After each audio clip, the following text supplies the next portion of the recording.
बिस्मिल्लाहिर्रहमानिर्रहीम अस्सलामु अलैकुम रहमतुल्लाह। 26 नवंबर को जो सानिया ये वाक़या पेश आया वो आज भी उसके बारे में जो इंकशाफात हो रहे हैं उसका सिलसिला जारी है।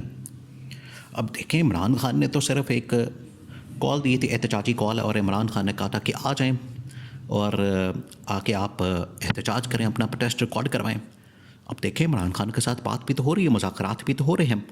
उन दिनों में भी आप इंगेज कर सकते थे, बात कर सकते थे, और इमरान खान को किसी तरह से एहतजाज वालों को आप कह सकते थे कि आप फ़लानी जगह पर बैठ जाएं, उधर बैठ जाएं, इधर बैठ जाएं। ये तो नहीं कि आप उनके ऊपर गोलियां चला दें, आप उनके ऊपर चढ़ जाएं और आप उनको सीधे फायर मारें। इस तरह से तो मसाइल बहुत ज़्यादा बिगड़ जाते हैं। इस तरह से लाशें बिछा देना या लोगों को मार देना, ये तो कोई हल नहीं है। तो इसके बारे में आज भी इंकशाफात हो रहे हैं। आज भी लोग जो है वो अपने प्यारों की लाशों को ले रहे हैं वहाँ से, और वहाँ से लाशें निकल रही हैं, जिसकी वजह से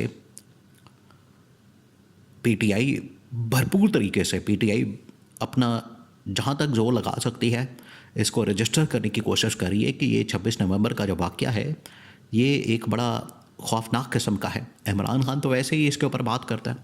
इमरान खान तो इसके ऊपर जो है वो दो टोक अंदाज में कहता है कि हमें दो वाक़यात के ऊपर जुडिशल कमीशन चाहिए। दो वाक़यात के ऊपर है, एक है 9 मई का और दूसरा है 26 नवंबर का।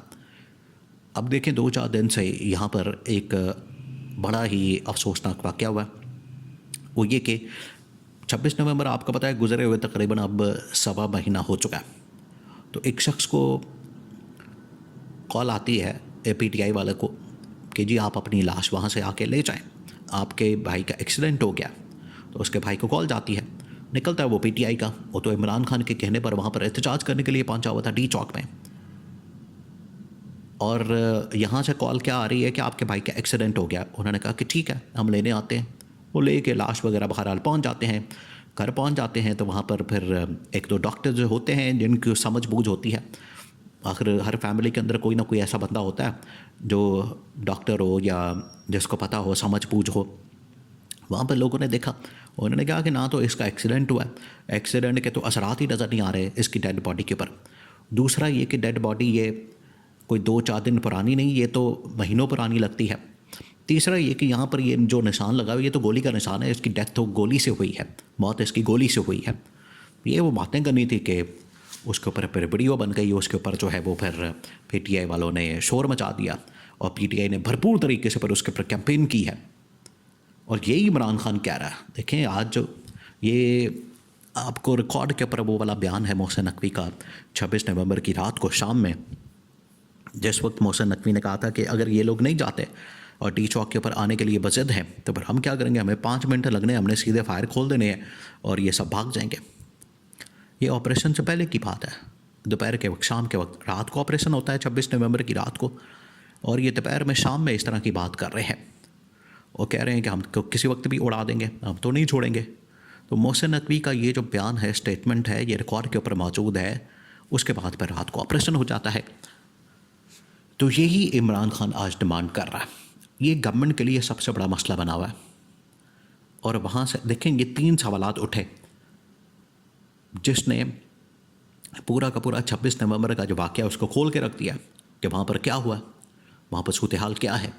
उस बंदे ने कहा कि उसको डेड बॉडी मिली है और वैसे ही महीना पुरानी लगती है, जितनी हार्ड हो गई, जितनी सख्त हो गई है। जब आप उसको वहाँ पर रखते हैं मुर्दा खाना वगैरह में या सर्द खाने में जहाँ पर मुर्दे वगैरह रखे जाते हैं, तो अगर आप महीना रखेंगे तो वो तो बिल्कुल हार्ड हो जाएगी। वैसी थी वो।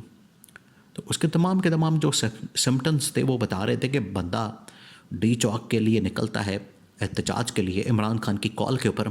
तो उसके बाद उस दिन से उसके साथ रब्ता नहीं हुआ। तो महीना हो गया रब्ता नहीं हुआ। ये 2-4 दिन तो पहले की बात है ही नहीं। 2-4 दिन पहले अगर होता तो इसका मतलब फिर हमारा रब्ता भी होता। ये ख़ानदान के लोग बता रहे हैं वहाँ के, जो कि सारा अब रिकॉर्ड के ऊपर आ चुका है। अब ये सबसे बड़ा मसला बन गया क्योंकि इमरान खान और पीटीआई वाले यही कैंपेन कर रहे हैं और गवर्नमेंट के ऊपर यही ज़ोर दे रहे हैं, उनको रियलाइज़ करवा रहे हैं, उनको एहसास दिलाने की कोशिश कर रहे हैं कि ये आपने जो हरकत की है 26 नवंबर को, जिस तरीके से आपने वहाँ पर लोगों को मारा है, जिस तरीके से वहाँ पर आप लोगों ने फायरिंग की है, उसका एहतसाब होगा।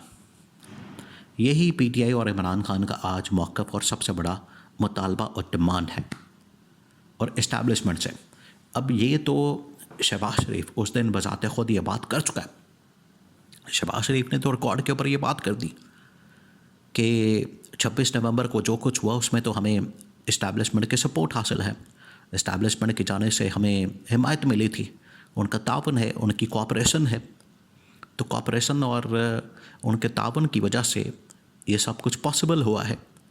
उन्होंने तावन किया, उन्होंने कोऑपरेशन की, तो फिर ये सब कुछ हुआ। तो शहबाज शरीफ ने तो सारा मलबा उनके ऊपर डाल दिया। उनको पता था कि ये आखिरकार हमारे ऊपर आना है। शहबाज शरीफ क्योंकि इस तरह की वारदातें पहले डाल चुका है, मॉडल टाउन का वाक़या हो जाए और इस तरह की जहाँ पर इन्होंने लोगों को सीधी गोलियाँ या फायर मारे हैं, तो शहबाज शरीफ को एडमिनिस्ट्रेशन का पता है कि आखिरकार ये चीज़ें गवर्नमेंट के ऊपर पड़ जाती हैं, इंतज़ामिया के ऊपर पड़ जाती हैं। उसने कहा कि इससे पहले कि इंतज़ामिया के ऊपर पड़े, गवर्नमेंट के ऊपर पड़े, हुकूमत वक्त के ऊपर पड़े या मेरे ऊपर पड़े, मैं इसको खाते में डाल देता हूँ इस्टेब्लिशमेंट के। तो उन्होंने जनरल आसिम के खाते में डाल दी। बरीक वारदातें यहाँ पर हर कोई डाल रहा है और बरीक वारदात यही डाली शहबाज शरीफ ने कि इसको जनरल आसिम के और DGI के खाते में डाल दिया। उसकी वजह से मसला बन गया, तो ये प्रॉब्लम बन गई। अब ये प्रॉब्लम उनके गाटे फिट हो चुकी है। अब ये उसमें से निकल नहीं पा रहे, फंसे हुए हैं बुरी तरह से। जान छुड़ा रहे हैं लेकिन जान छूट नहीं रही। अब ये फंस चुके हैं। इमरान खान ज़ोर पर ज़ोर दे रहा है और इमरान खान पीछे नहीं हटने वाला इस मुतालबे से, 26 नवंबर के वाक़े से, कि 26 नवंबर का जो वाक़या, ये इसी वजह से तो इमरान खान अली अमीन गन्नापुर को कहता है कि जब तुम मोहसिन नकवी से मुलाकात करो या शहबाज शरीफ से मुलाकात करो तो उनके साथ तस्वीरें मत बनाओ, उनके साथ फ़ोटोशूट मत करवाओ, उनके साथ बैठ के गप्पे शप्पे मत मारो। इसकी वजह से हमारा जो वर्कर सपोर्टर्स कारकुन है उसका दिल दुखता है। वो कहता है कि ये लीडरशिप, इनके साथ बैठे हुए जो हमारे कातिल हैं और हम यहाँ पर जाने कुर्बान कर रहे हैं, जाने दे रहे हैं, शातें दे रहे हैं, खून दे रहे हैं, और ये उनके साथ ही बैठे हुए जिन्होंने हमारे ऊपर गोलियां चलाने का ऑर्डर दिया। ये है पूरा मामला और उसके इंकशाफात आज भी हो रहे हैं। इतना ख़तरनाक और ख़ौफनाक मामला है, इतना ख़ौफनाक, और इसके अंदर इतना ज़्यादा सबूत और शवाहिद और एविडेंस है कि गवर्नमेंट को आप किसी वक्त भी पकड़ के कटहरे में खड़ा कर सकते हैं, इनका एहतसाब कर सकते हैं। और आलमी ताकतों ने भी इसकी डिमांड की कि 26 नवंबर वाक़े की तहकीकात की जाए ताकि दूध का दूध और पानी का पानी हो सके और आवाम के सामने हक़ाइक़ आने चाहिए।